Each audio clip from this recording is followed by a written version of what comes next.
تحديات كرة القدم من المتابعين. تحدينا اليوم انه نسلك 20 مرة، خلينا نصعدها 20 مرة وبعدين نجيب جول على حارس مرمى. فقبل ما نبدأ لا تنسون اللايك والفولو وخلينا نخش على التحدي. يلا.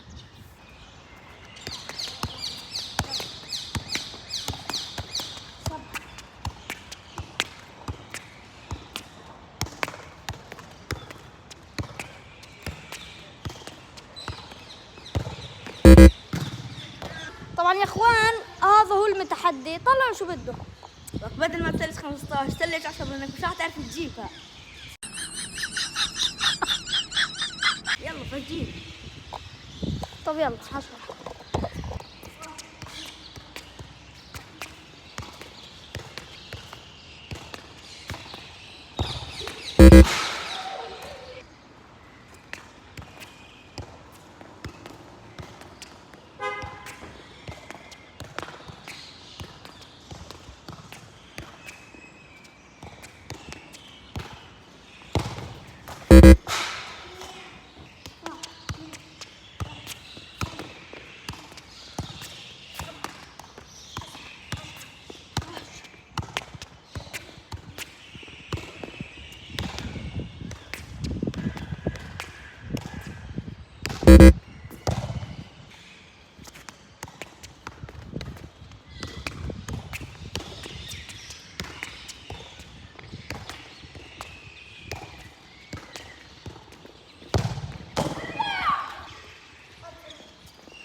سواء التحدي لا تنسون اللايك والفولو. مع السلامة.